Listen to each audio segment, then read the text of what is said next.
Look, bruh, all I'm doing is connecting the dots. A work of art of the highest quality. And what will you do with the big money? But I guess I'll make a lot of money, so here I am. Connect the dots, be clear. But music was noise, and I thought art was bullshit. I want to be an artist. Oh. I'm not a piece of art! Yes, bravo! I'm a peacock flying into a... If money is all that you love, then that's what you'll receive. It really was. It was a work of art. It's not about money. It's about sending a message. Hey, just look at that sky. It's a work of art. Ha, nature never knew colors like that. A man can be an artist. And anything, food, whatever. It depends on how good he is at it. Creasy's art is dead. He's about to paint his masterpiece.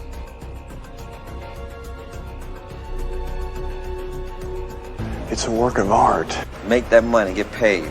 Man, this is gonna be a masterpiece. Bothered to connect the dots. This is an art gallery, my friend. And this is a piece of art. Simply connecting the dots. Yeah, well, money talks and bullshit walks, you know what I mean?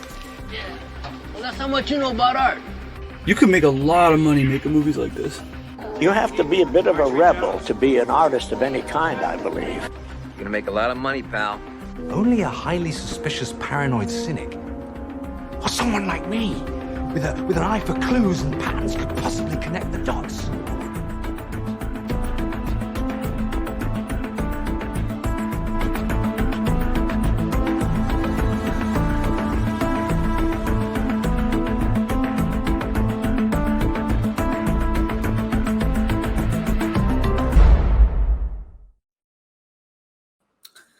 Hi, everyone. Welcome back to Connect the Dots. I'm your host, Justin Stillmaker, that show where we dig into that fun topic of art and money. And we made it with 10 episodes. I can't believe I've been doing this since March.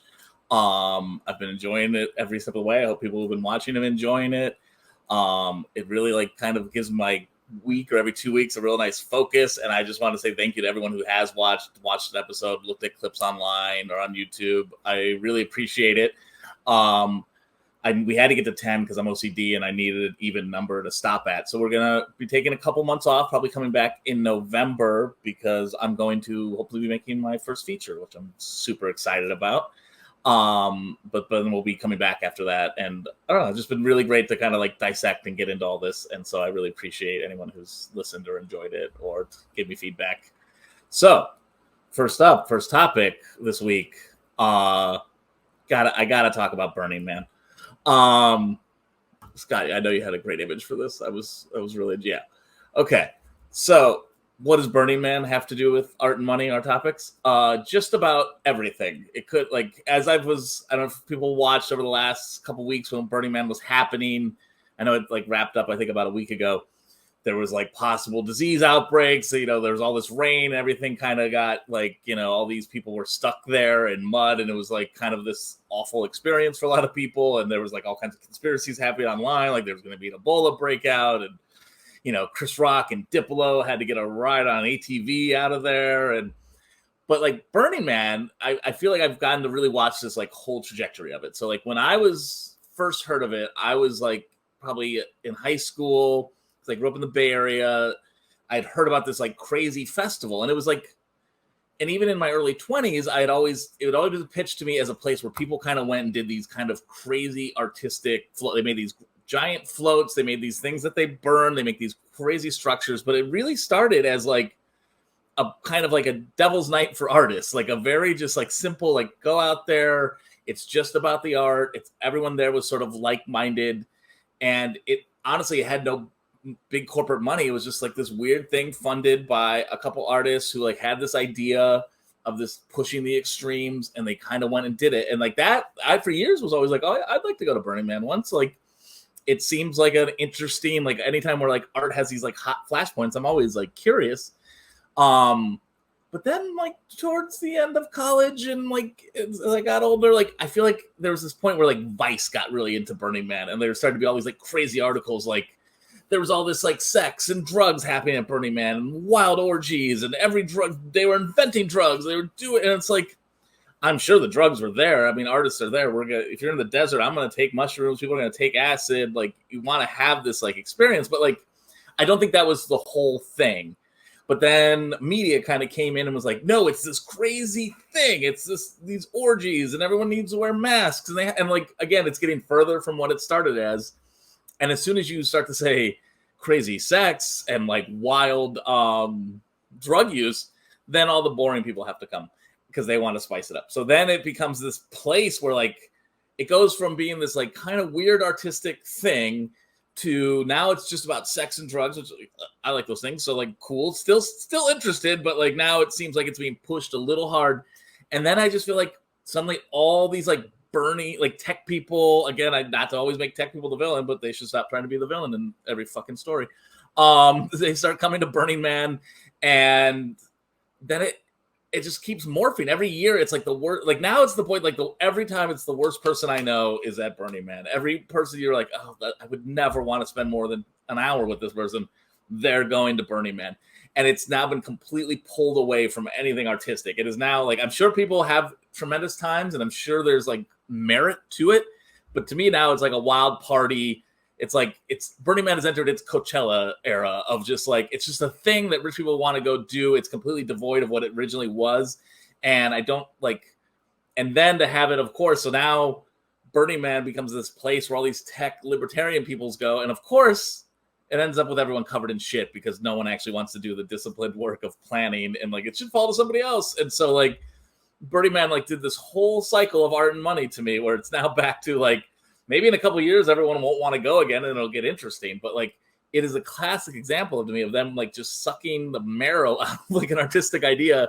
So a bunch of like billionaires can go like jerk off and do weird stuff. Like they're like, I think it's like now like a Bohemian Grove, like burn stuff, be there for 2 weeks. And like, again, it's Burning Man to me, and this is unfair, but it feels like a white dude with dreads. It just feels like something, it has nothing interesting to me. It just feels like appropriation of artist culture, and just like now it's just like this thing in the desert that like, again, Diplo is going to play a set at. Like, how did it go from that? And like, this is all in like a 30-year span. It's not maybe a 40-year. I think it started like in probably late mid 80s. But to me, I had to talk about the fact that like this became a nightmare because once again, the theme of the 10 episodes of the show, tech came in and tried to ruin art and make it be a part of it. And it's just like, you know, everyone ends up covered in shit. So yeah, that's like my take on Burning Man of just like, stop, just like, I'm kind of excited that it might go through this like cycle now where people kind of not want to ever do it again. And then like, maybe it'll get back to what it was. And then I'd be interested in going to experience it. So yeah, that's what I was, as it was happening, I was like, damn, I need to do a show this week. I really want to talk about Burning Man. But if someone has gone to Burning Man and wants to refute, would love to have you on, please. Let's talk and you can tell me why it's great. But someone I do want to talk to is our guest today, Ani Pandit, one of my very good friends, and also the first guest on our show that we've ever done. So now, first and 10th. Hey, buddy. Hello. Do you want to go to Burning Man? Are we gonna? I never wanted to, and I want to even less. Yeah. I mean, you're someone who goes out in camps and like you could see almost the appeal to you. And when you were like, I saw because I moved to the Bay Area after you had left to work in tech, and I was working at Google, so I saw those guys start to take it over, and kind of that phase of it. So even back then, I was like, this does not seem. I don't seem cool enough for. What do you think? Like, I mean, because I've done a lot of advertising in tech. You've worked in tech a lot. Like, where does that instinct come from? That's just like, as I've done 10 episodes of the show, and I feel like I'm just constantly complaining about tech. I think it's get to the desired outcome as quickly, efficiently as possible. Yeah, because you're coding all the time. That's what it is. But then you start living your life experiences that way, and it's like, oh, I don't want to earn my way to Burning Man. There's this other way to have this euphoric, Matrix Zion experience. So let's just shortcut it there. Yeah, I think that's like I think I like my brain went to. I was like, yeah, that kind of makes sense. When it's like the AI stuff. It's like I want to make a movie from my computer. I don't want to like go through all the steps and the madness of it. Like, isn't there a way I can build a program to write? Supposedly, yeah. I could write a novel. Or I'll shoot a scene in an AI. I'll make it look just like Wes Anderson. That's.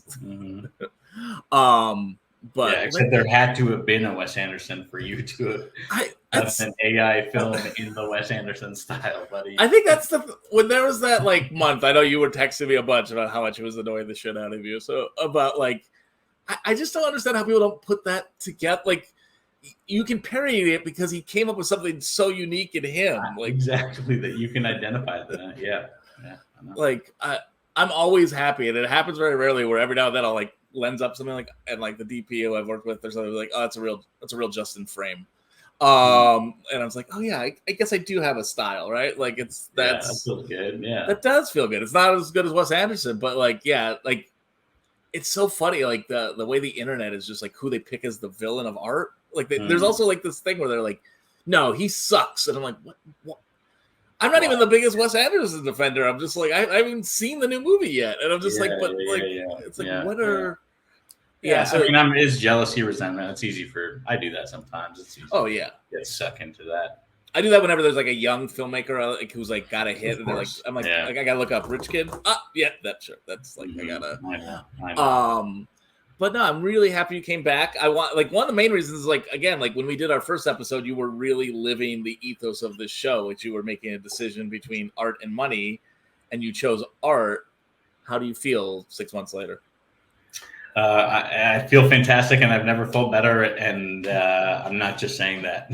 No, I like it's like, that's what it really clicked at. Yeah, like it's so great. Good I mean, it's just one of those like all the cliches are true. I want to be like, hey, I know myself better, and all of these bullshit societal programming has like undone a little bit. My values are clearer, and it's like, of course that stuff's going to happen. That's what they always tell you is going to happen. When you make these decisions. So, it's been good. I don't have all the logistical questions answered yet on how to keep this sustainable, but so far I'm not stressing about it, and really enjoying life. Well, it felt like you also had to like deprogram, right? Like it seemed like you had like how do you what was that like, or like what did you feel that it was like blocking you? It's crazy. I mean, it felt like I've never been to rehab or any kind of major cold turkey type thing, but from the movies at least, it felt like that, where it just is like almost an exorcism. Like something has to leave your body, and it does it in the most kind of like violent, gross way possible. And little habits, like anytime I go out to lunch with a friend, I still am panicked and checking my email, worried that I'm needed back at work. And I'm like, that's not, it's not even a real situation, but it's so ingrained in me. And even when, what we were talking about, the efficiency for tech earlier, editing the short,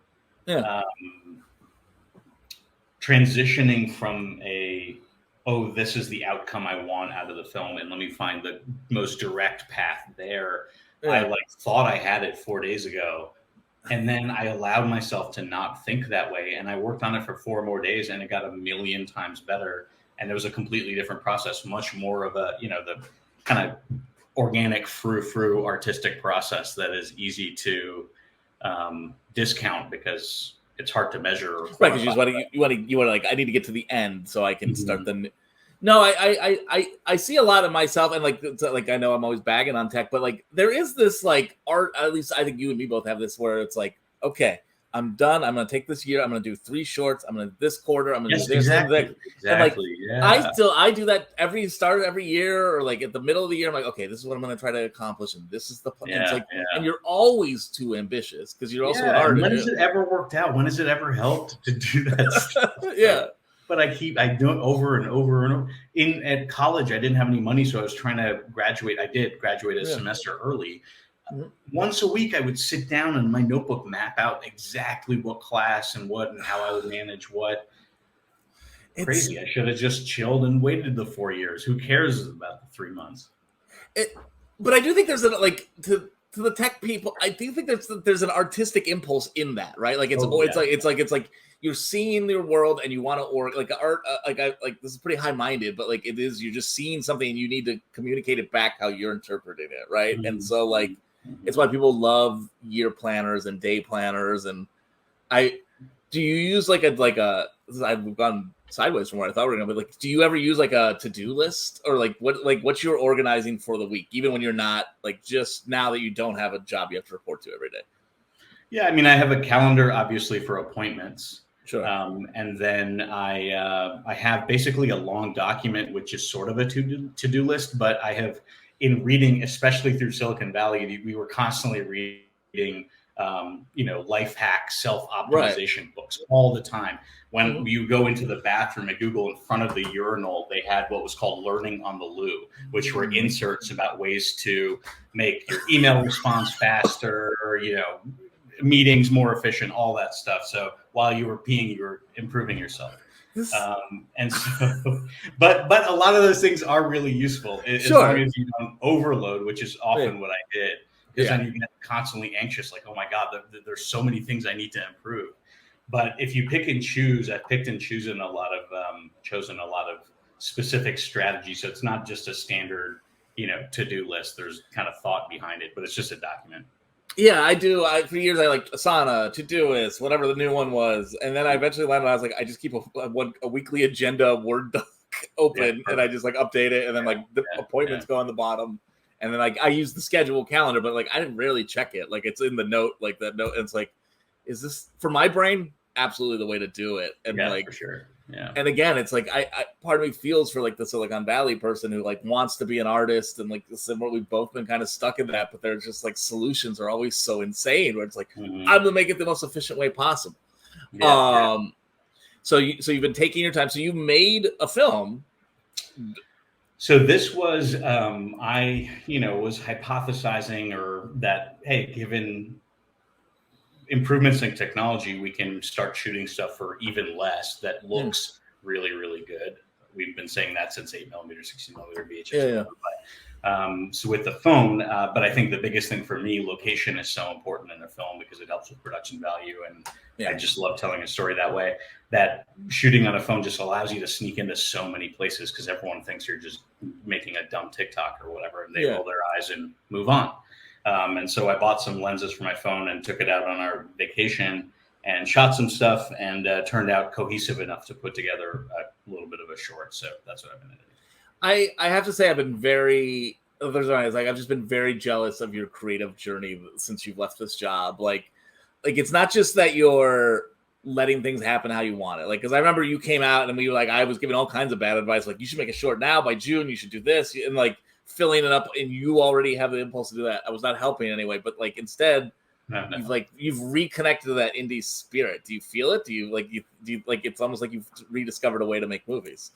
Yeah, and you did help, man. Look, not only that, the encouraging me to watch 200 movies this year was actually a big part of that journey, because I had disconnected from it. I didn't have time. I was only watching stuff to escape or relax, which I know is fine, but and then I had to, I think, exorcise a lot of demons as well while I was shooting. I remember the first day, I was having panic attacks and throwing tantrums because it was like all the gear wasn't working and things weren't falling apart. Things were falling apart, and I was like running out of time, and I was like, why is this happening again? This was everything I was supposed to fix. Why am I fighting time again? And slowly, like, I calmed down, and over the period of the vacation, I think by the end of it, it was like enjoyable and doing it fairly easily. So I learned so much just in those couple of weeks. We also learned that our significant others don't like to work with us. Is something we both learned. We both learned this year. Who wants to make a movie, man? It's the worst thing. I don't think Thea has recovered from me. I shot the simplest of scenes, everybody, and you can go on my TikTok or ask me for it. I'll like happily share. It was for my reel. Ani did sound on it. It was two people talking in my own living room. But I was like, well, it should look like someone just moved in. So now we have to wipe our whole apartment. It's just like, there's still need 12 people to make anything look good. or at least for the love of the stuff I'm trying to make. But like then I watch Ani go and just be like, nah, I'm just taking my phone. I'm just gonna go to every pretty place in the. Well, I mean, we'll see. I'll show you what turned out. Yeah. But like even the like I think another cool thing you do is you launch what the American New Wave. Yeah, like could you tell people like what the goal or the thought process behind that was? Well, I think I think everybody wants to do this. You look around and you see other artists you care about, and you want to just create some kind of. I think a salon is the word that we thought about. Of like, you want to get together, you want to exchange ideas, you want to exchange resources, you help each other out, and how do you do it? And I tried that early on. Every time someone moves to LA, they start it up. I've seen it happen over and over again. Like, oh, I'm going to create the community. And so, but I got to a point where it's like, oh, I want a community, and I have a few very specific people that can be the spine, and we can go from there.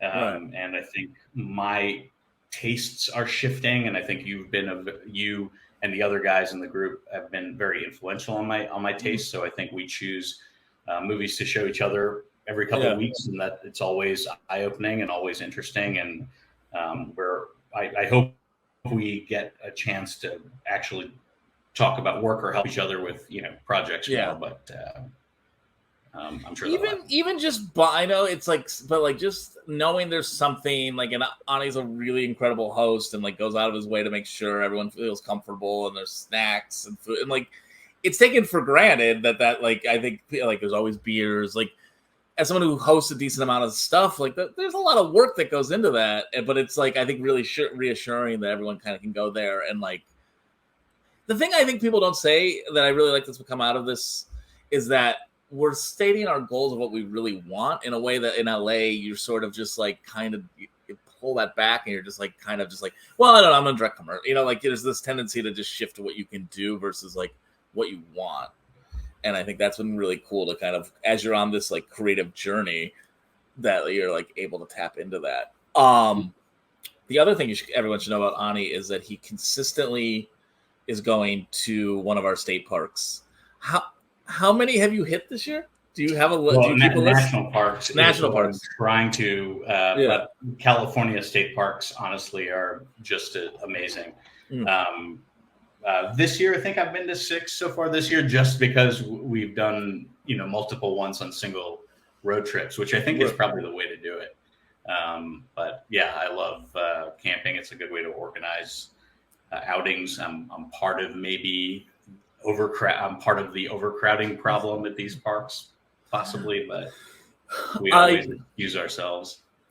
I was gonna say, but when you go, because I both want to go do these things, and then once you told me the process of just getting into tickets to go to a national park, I lost interest of just like the amount of effort you have to put in.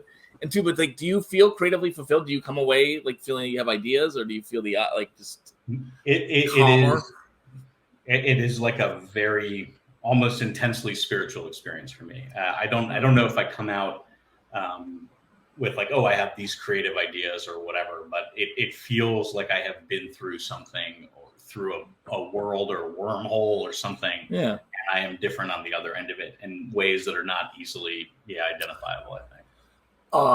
Do you feel that after you leave or as you're entering? I've always wanted to ask you that. Both. I think, as you're entering, you're taken with the beauty, but then when you're kind of in it for a while and really absorbed in it, it's its own experience. And then when you finally leave, you realize, you've gotten used to it for a little bit, and now you're back in, at the gas station filling gas at this random small town, and you're like, wow, I was just literally in paradise for 3 days. And these places have been chosen. It's not easy to convince Congress to say, hey, set aside money for a park where you can't do anything with it. You can't drill or, log or whatever. Put so they have to meet a very high bar. So yeah, I was gonna say, there is something. The national parks, in their own way, are like the conversation we're always having: the art and money. They are the art, right? It's like going to a museum where sometimes when I see really great art, and this doesn't necessarily apply to my experience going to camp, but I almost feel someday I'm just drained. A year or two ago, my wife Thea's like I just went to too many places and felt drained. I was gonna say, what were we gonna say? Sorry, Ronnie. No. I was just talking to Catherine about something. I was like, is there such a thing as beauty fatigue? Because I feel the same way at the end of hiking or driving through this stuff. Yeah. Like I went to like 5 museums here in LA in like 4 days, and I was like, I can't look at anything anymore. Like I can't meet it, and I can't engage with it, and so like that is where I totally understand why people just like watch The Office over and over, or whatever your comfort is, or I watch action movies where you're like, I need this. I've used my CPU is at max, and I need to like refresh. Would you? I mean, like, I just feel like it's interesting. Like, all your work has this like spirituality with nature, so it makes complete sense. This like your journey into all these places. Like, that's why I'm very curious to see the short, because I'm like, is it a horror movie about nature? There's no way Ani paints nature in a negative light. I can't. Is now that you're, man, I'll anytime I have reservations, there's always room for multiple tents. So you don't have to worry about planning 6 months ahead. Let's definitely keep me up on. Like, I want to get to Big Sur, and I want to go to I mean, I know it's hard to get that one you were describing, like the Road to Heaven, or what is that? Going to the Sun Road, Glacier, yeah. And so where's that? What it feels like is going to heaven for sure. Is it really? It's as beautiful as they say. You're like, I'm like, lift my soul's fucking lifting up to heaven right now. It's insane.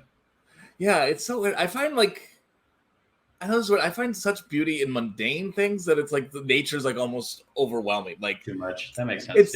Like every now and then, a place I always think about, like what I love about LA is like I was in the IKEA in Burbank, and like eating the Swedish meatballs you have to get when you go, and like you're staring out at this like gorgeous mountain that's green, and you're like, every other state in California or in the United States would build something around this, and like here we're just like, it's just this tossed off beautiful view, and like I find that like endlessly fascinating about this place. Like it's what I find inspiring. It's like much.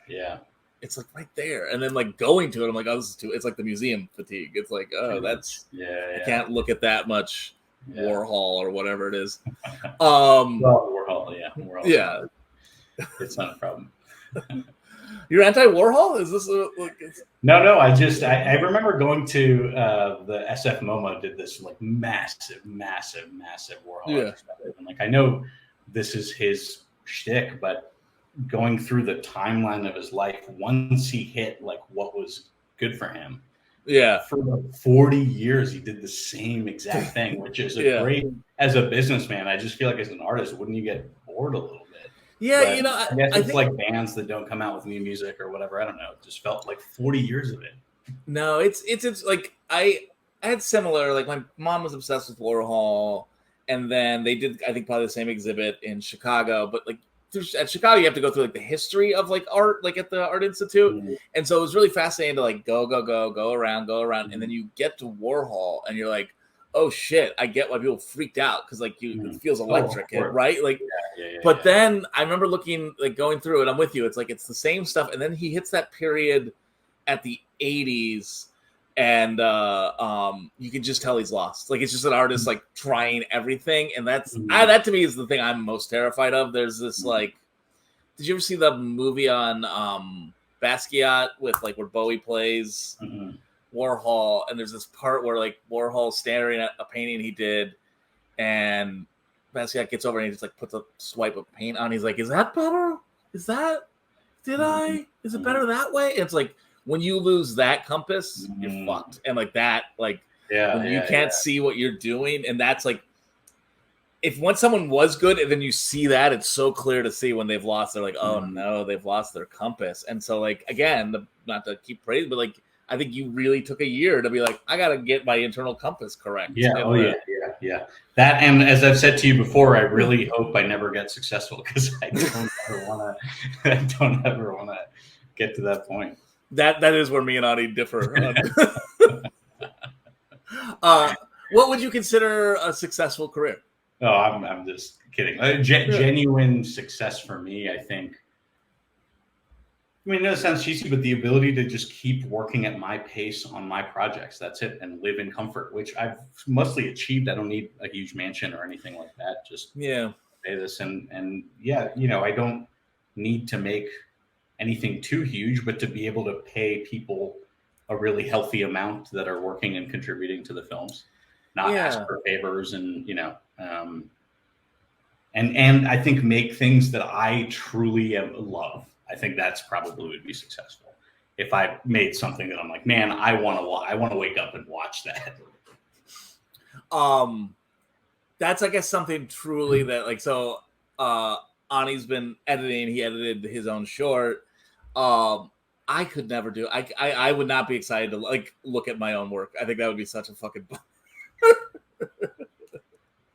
So how do you find that?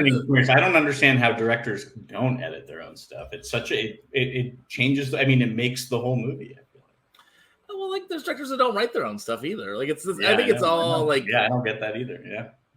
I think we can debate this, but I think if you have a true point of view, it comes through on all three ends. So like you can hand me a script and I will probably rewrite it or make it into the thing I want to make. And like, yeah. But I do think the thing that like, to go back to like watching, like getting everyone into your wavelength is so important. And so like the editing process, if you can just cut out someone that you got to get on your wavelength and just do the movie how you want to do it. Yeah, no. And I mean, like, look, everybody does. I'm not saying other people shouldn't. I'm just, for me, I'm like, what, because I'm not that, I think I'm a better editor than I'm a director currently. And so I think I'm usually ending with a lot of stuff that I need to save rather than just really good footage that I can, craft and explore. It's like, oh crap, how do I make something out of this? And so I often can't imagine handing that to someone else and being like, ooh, like, do all the tricks and make this good. Make it better. Yeah. I have found the greatest thing I've really enjoyed is working with editors who are directors and like not just like directed one thing like that I would classify as directors, because they pick one, they kind of will already know what you're going for, and two, like they still have the instinct like this needs to be great. I know like I know, like, again, me and like something we need to do this year, and we should just make them cell phone movies. We need to write a script for each other to direct. It's something like, how like I love that. Yeah. Like how bands used to do like B-sides where they would play the other band they toured with song. I've always wanted to do some version of that. And for filmmaking, it's damn near impossible, because why would you waste thousands of dollars on a lark? But like you're like unlocking. I've been telling Ani I'm very jealous of this. Like right now I'm trying to do this feature, and it's like everything, and it can be this scale or this, and there's more hands, and trying to get it all, and you're just like, oh yeah, I just made a movie. I'm just like, you're just like out here getting to do it. I'm just like so fucking jealous. But you're enjoying do you think you would enjoy editing other people's work? Like I think so. Yeah, I would love to do that. Yeah. You hear that, really directors? Love the process. I love the rhythm of your work day when you're editing. I love, looking at images all day. It's great. You did make it sound, last time I was at Audie's, he was describing like the perfect day, and I was like, God, maybe editors do have it figured out. Like, you're like, you wake up when you want, you like can be stoned, you can take lunch whenever you want, you can let me come over and crash your day for 2 hours. Yeah, and you're never staring at a blank white page. No, that's never been a problem. I can feel that's. Yeah, I know. For some of us, that's it's like I can just consistently give you C+ work, man. It's just that's the trick, and then let an editor get it up to a B-. That's how I approach school. That's how I approach art. It's so what is next for you? Like I know you got the short. Like I know you're just kind of taking it slow. I mean, I'm ready to kick things up a little bit. I had an amazing summer of travel, and working on this short. Over the next few weeks will be random post stuff, and then I want to jump right onto another. I have the micro budget exec. I was gonna say, tell people about that. This is the other great thing Adi's been doing in his off time. Yeah, it's to help people who want to create a micro budget feature or a low budget feature, and really not just do a smaller version of a big studio film, but approach production differently. Yeah. I come in and help with all of the business side of things. simple things like incorporation. How do we incorporate, whether we should incorporate, to how do we talk to financiers? How do we structure the investment? How do we structure the production for it to work within the budget, that kind of stuff. So the idea is you can just stay focused on the creative, which is what I always wish that people, had done with my past films, and I can take over the business side. Well, it's incredibly helpful, and as someone who's used it a bunch already. And two, it's just like, it does make you feel there's like a vast network of people who want to help, right? And like, I think you're slowly plugging together people that can like do it too. So it's like, I don't know, there's a little like it's you helping people, but it's like getting to join your fight club. You're like, oh, actually, I know a guy who does this. Yeah, exactly. It's your intro. But so there's a website for it? Microbudgetexec.com. Look at that. I had to make sure to get a plug in there. So now we've talked a bit. So one thing, since this is the 10th episode, I've wanted to try something new. I was encouraged by producer Scott that we should do this. We're going to screen a short film that I actually saw at the Horror Hound Festival that was like very, honestly, life-changing at this point for me, in that like it got me to make a feature. And this was honestly, I think, one of my favorite shorts I saw there. It's a really great young director. And so we're going to watch it, and then we're going to talk about it for a little bit after. You down? I'm down. All right. Scott, I think you need to take over, or whatever the next step is.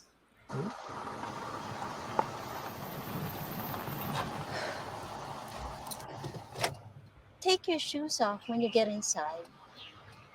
And don't forget to call me before you go to bed, okay? Yes, Mom.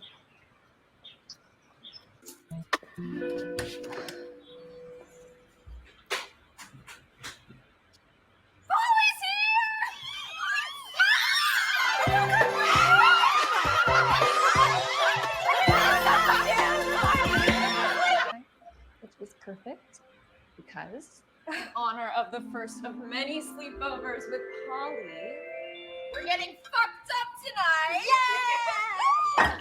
Yes. Okay, Polly. Yes, that's the kind of energy we're trying to have tonight. We have so much fun planned for you tonight.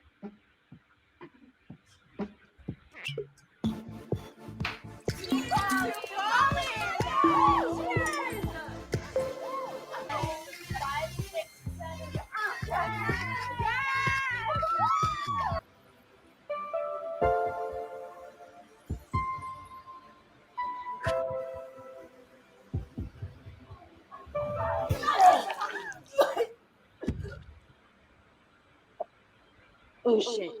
Polly? You're okay. Turn the lights on. Okay. Oh, Lizzie, this is not funny. Turn the lights on. It is a clapper, all right? Ow, fuck. Lizzie, I knew you made hers too strong. Me? You're the one who gave her a second drink. Okay, I didn't know if she'd taken enough for it to work. This is so fucked. Lizzie, do something. I'm trying to think. God.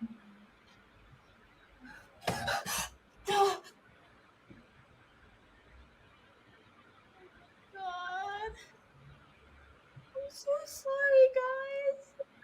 I don't know what happened. I just fainted, and then all of a sudden Oh my God. You're okay. Okay. Just let it out. Let it out.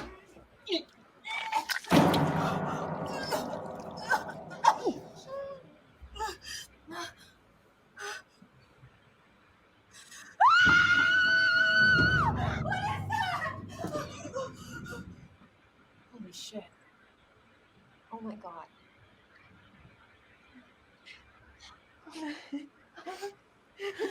She's beautiful. This is amazing. I just knew she was right. It worked. What are you guys talking about? Oh, we have to start getting her ready. We can't wait. Okay. Mother will be so pleased. What's wrong with me? Dolly. Oh, it's okay. There's nothing wrong with you. No, you have done so well. You're just perfect. What did you put in the drink? Something beautiful. I know it's scary, but it'll all make sense soon. We promise. Trust us. We're your friends.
Mother, we bring you the gift of the pure.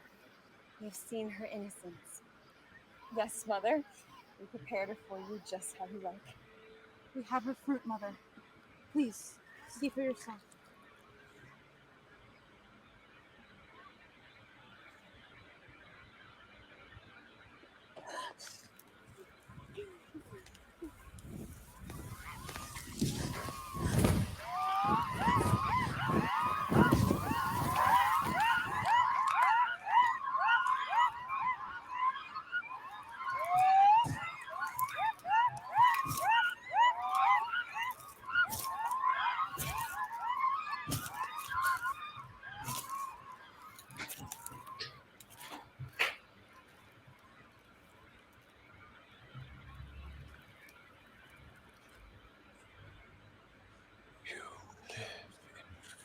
Child, but you are a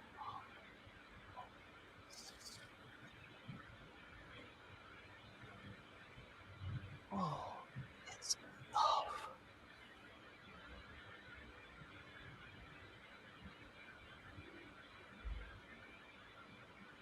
Hold back what you have more power than you know. Release your restraints. Let us be your wings. Do you wish to fly?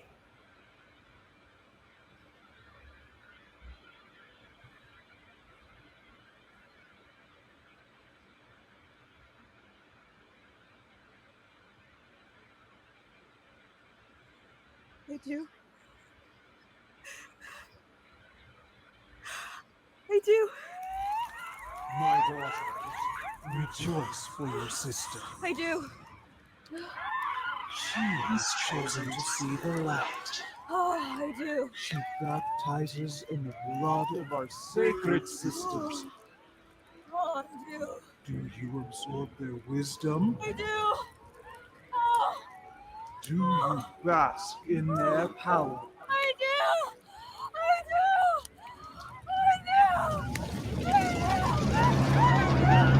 Great ancestors of old, awake from fossilized remains. Grant your flightless descendants the ferocity which you once ruled the earth. Give us your ancient power. Give us your life.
That's great.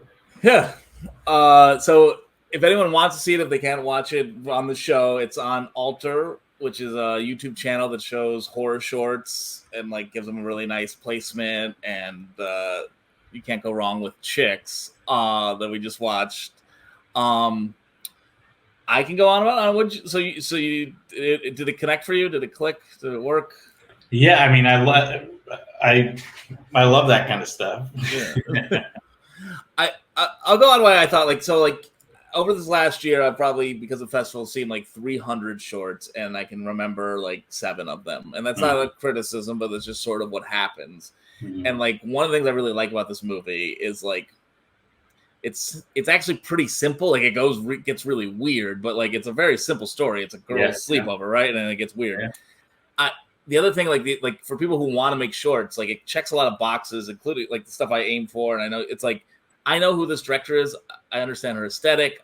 You can get a sense of what she's trying to do with her vision, like right away. Like it's very uniquely hers. Like because I've watched way too many fucking movies, know who she's referencing. But and at the same time, it didn't like over push its budget too. Is the other thing I feel like, especially like in the horror sci-fi, they like try to do too much story. Like the bad version of this tries to connect the whole last act of that, right? Like the whole like what this is and why they do it, and it's like we don't need that. And so like it's really nice to see filmmakers. Yeah, I met Gina who directed it. She's young, man. Like she's like she'll upset you in how good she is at what her age is. Like, you would definitely watch more from her, I would think. Like, clearly a lot of talented people involved. Music was great, direction was great, cinematography was great. And I love, I'm finally appreciating films or I guess filmmaking, but also films in which the plot we've just chilled out on the plot. It doesn't need to be a lot. And then you can bring us into, the joys of sound and image and all of the cool ways we can express the kind of intoxication or whatever, that she's going through. It is, I do like, as a vibes only filmmaker myself and watching this, it is, I think it's starting to have a moment because everything else is so marveled and so TV and like so plot heavy that we're like, no, let's just hang out in this weird place, and so like I also think there's something really smart going on there with like sleepovers are connected to this greater sisterhood of like women that also like I feel like I love films by female directors that really like try to feel like different and like feel like like not the like film is a male aesthetic for like a large portion of what we consider this is what a movie is supposed to look like, right?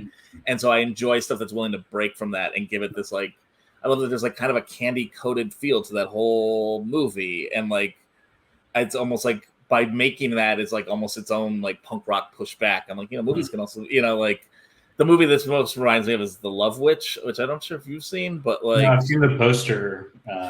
I know of its existence. Yeah, and it's got like a very unique aesthetic and look and vibe, and like it's very it has no time.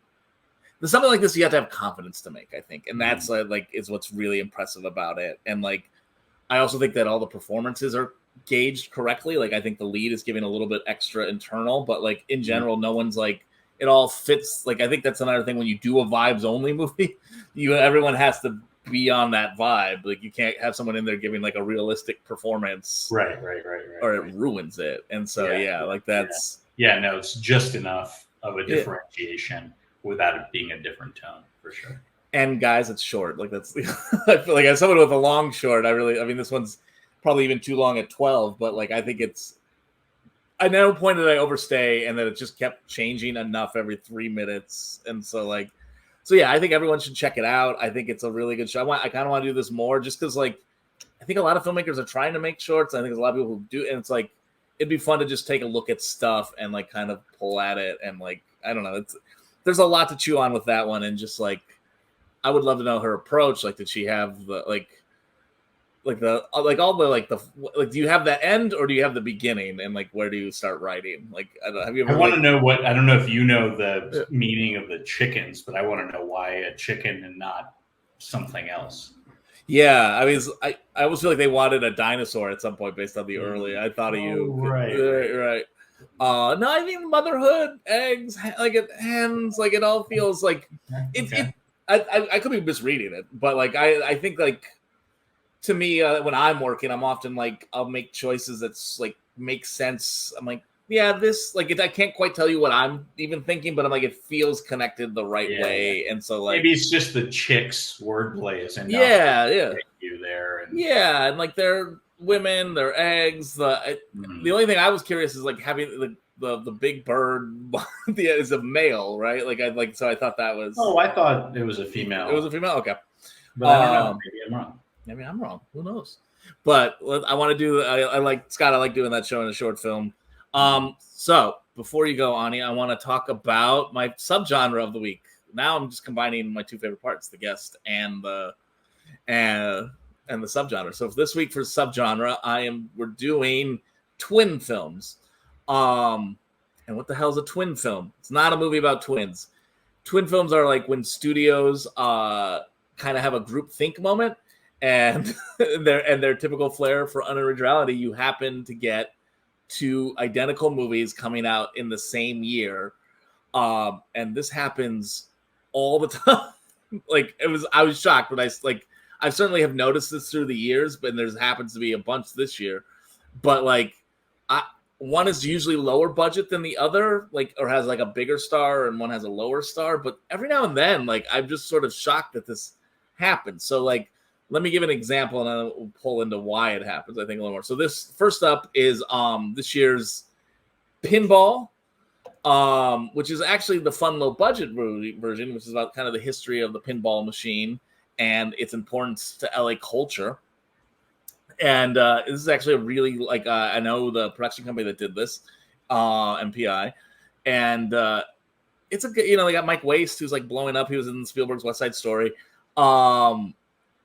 But this movie was the low budget indie version. Two, Scott, I'll give you a second to cue it up. Tetris movie, which was produced by Apple, which is again a movie about a game, just like Pinball. I don't know if you've seen this one. It stars Taron Egerton. It's actually kind of good. It's a little more about the behind the scenes, but I am just consistently going, do we have to make movies about the making of a thing? So you have Pinball, which is, I will say, Pinball doesn't quite match a twin film, but when you realize how many more there are this year. So here's Tetris. Ani's never going to watch it. I can see by his face.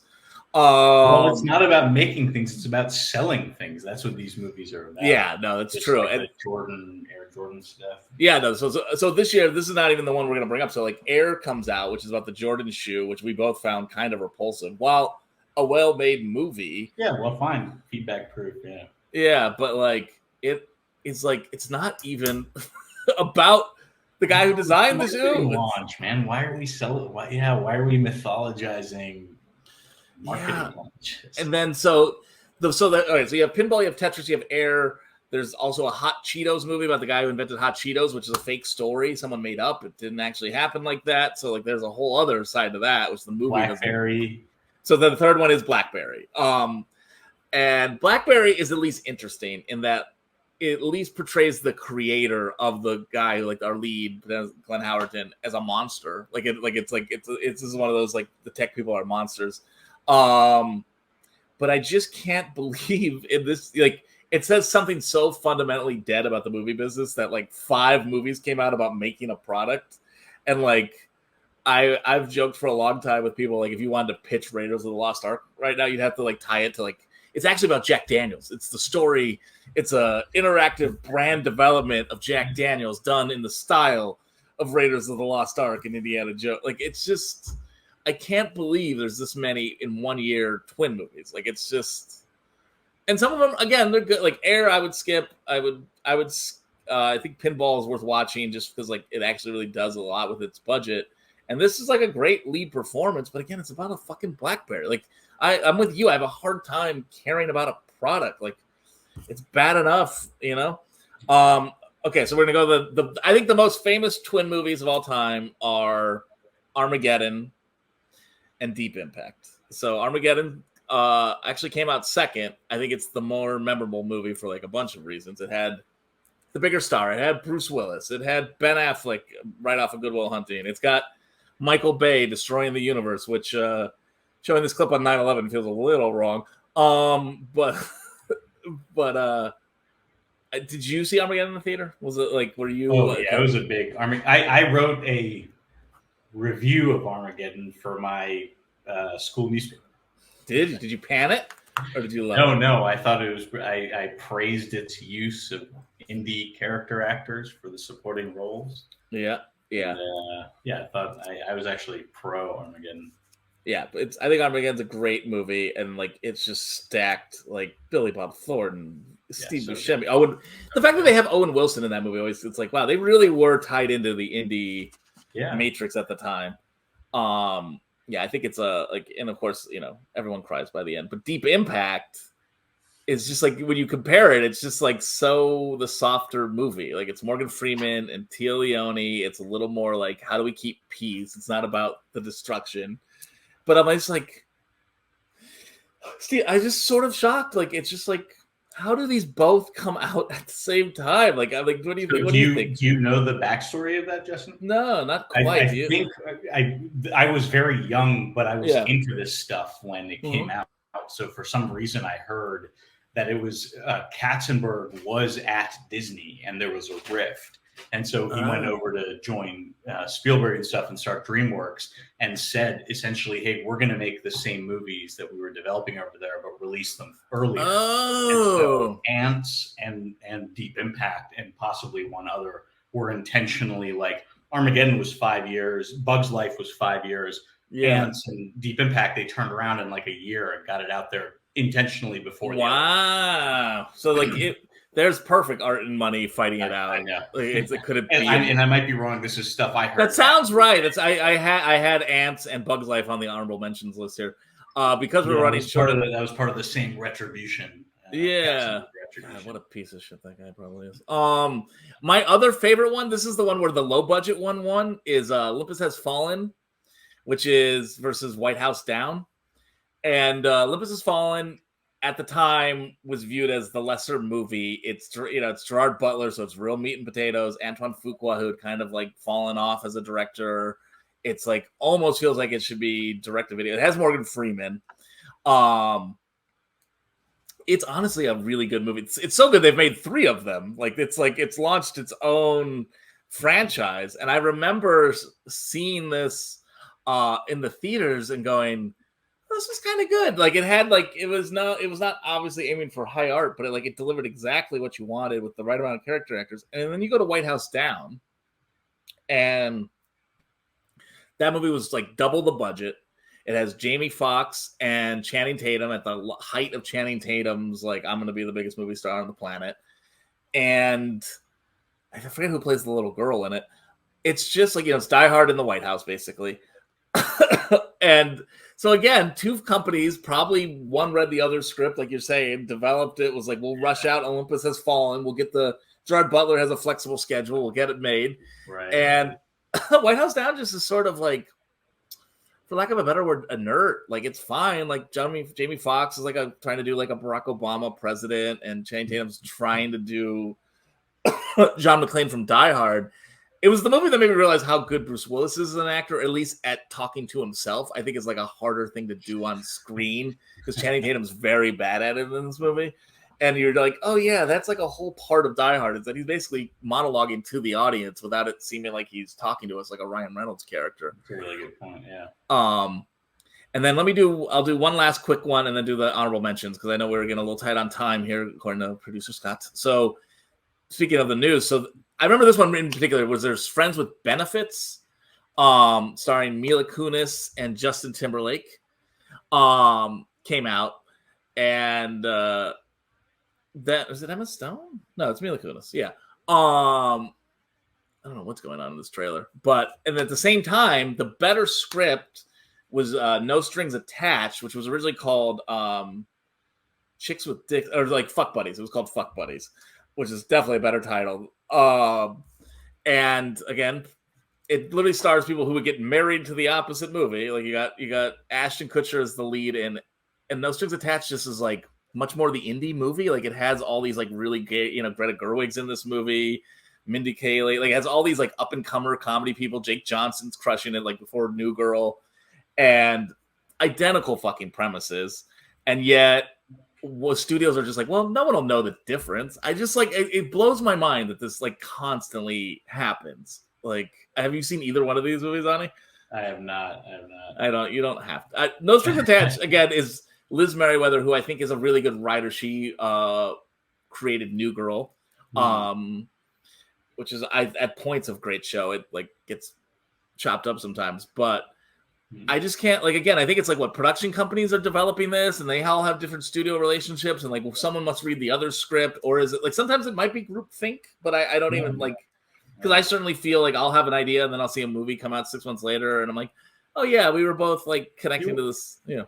You also can't undervalue the influence that actual culture has on this. Like, these guys are constantly paying people to go out there and come back and say, what are the young people talking about? And hookup culture was a big, right. There were New York Times articles about all this kind of stuff. So it's always like, you know, it's just people being like, oh, let me go measure the temperature and try and build something. Yeah. The one that I always think is the funniest one was that 7 Years in Tibet with Brad Pitt and Kundun by Scorsese came out the same year. And I was like, what are the fucking odds? Like, those aren't exactly like high grossing content, but they probably read the same New Yorker article and were like, right. The other ones that I thought were funny, there's this year, The Jobs with Michael Fassbender came out. Ashton Kutcher again starred in Steve Jobs, the movie. And like, they often like, because there's a history of this in film with like, low budget knockoffs. Like Roger Corman would like see the big hit and then be like, yeah, you like Planet of the Apes? Well, we got Planet of the Ants. Or like they would just like try to, you know, like figure out something that's already happened. But this stuff is more like they're both all having the same idea and then they're like, oh shit, they're coming out 2 months from each other. Well, that doesn't look great. There was two Churchill movies the year Gary Oldman won the Oscar. Yeah. I can't remember which one. Was he in Churchill or Darkest Hour? I honestly don't remember which one is. You're right. I don't. But it's just like, to me is like a true, if they just learned to trust their audiences and like try to develop original. I think you're onto something where like they're paying people to grab what's in the culture, right? And I think I often, when I read a really interesting article, I'm like, oh, this would be a good movie. I just know don't bother because everyone else someone's already, like you have to run away from it. And so if I can give one tip to artists, it's like run away from the article you found on Twitter. Someone already, you're not the only one having this idea. But well, Ani, thank you so much for being on episode 1 and episode 10. It's so fun being back. I'm definitely bringing you back again. But I really appreciate it, and have fun at the Brinks job tonight. Thank you. I'll talk to you soon. Travels. All right, Scott, I'm gonna crush these next 2. So again, thank you guys so much for rocking with us for 10 episodes. I want to do a real quick Who Won Art. I had a pretty simple one planned for this anyways, which is the strike. The fact that they're still fighting with these fucking studio heads, that the studio heads have had to change multiple PR firms, that the actors came in and backed the writers, and now they're the combination. They're really making real change. They're refusing like you can feel the momentum building. I think it's going to go on for a long time, and I hope the actors don't and writers don't have to cave. And I completely understand the stress they're under. Even as someone who's making a non-union film, I feel actually conflicted about this myself, and like I want to get paid actors to be in it, and like, you know, I'm like it's so much better for the business. It feels like we were doing this show and talking about this stuff, and then to see it actually being played out, I can't like say enough that they're not only winning art, but they're saving art, which I think is even better. And the part I can't, like, the studios just keep showing their ass on every level of this. The fact that Warner Brothers took, I think it was like a $350 million loss last quarter, more than the amount it would take to just meet the writers' agreements per year, split among all the studios. So it's sort of insane how much they just don't want to pay the artists. They know their business is fucked. They don't want to release the numbers, and they know everything would have to change. And as long as they stay strong, I think I couldn't feel more better about everything splintering. The studios are going to splinter. Streaming is going to change. It's all going to change. It's all better, and it's all better for the artists, hopefully. So that's what I want to say. Who won art? The strike continues. Let's keep it continuing. And so, and in the honor of fighting and striking, let me go to my recommendation to end this night's episode.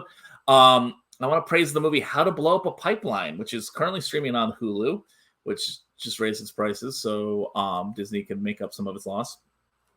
How to Blow Up a Pipeline is one of the better movies I've seen this year. For starters, it follows my rule, which is it tells you what the plot is about in the title and actually goes through with it. It stars mainly unknowns. It is really tense. It's shot on 16 millimeter, incredible score. It's influenced by a lot of movies I love. It's tense. It's almost a horror movie. It feels lived in a way that very few movies do. And I think it's about something that's really current, and like the fight, the want to do better and strike, and I feel like it gets into a lot of it. Actually, is really respectful to indigenous cultures. Yeah, I can't say enough about this movie. It's directed by Daniel Goldbar, who's done his other movie Cam was on Netflix, which I also think is excellent. But he's just like, this movie really cooks. Like, it just moves really fast. I can't recommend it enough. And so yeah, How to Blow Up a Pipeline. Check it out. I think you'll enjoy it. And that sort of brings us to the end of this week's episode. I forgot how I end this, but thank you so much for rocking with me and hanging out for 10 episodes. We're going to be back with more. We'll be back in November. I really appreciate everyone just watching and commenting, and please do more. And I can't wait to see you soon. I'll see you later, huh? Wait. I'll see you later. I bid you farewell and good luck, morons. Bye. Bye. Thank you. Bye. Thank you so much. We'll see you soon. Don't forget to come back soon, okay? So, don't forget to like and subscribe. Okay, I'm done.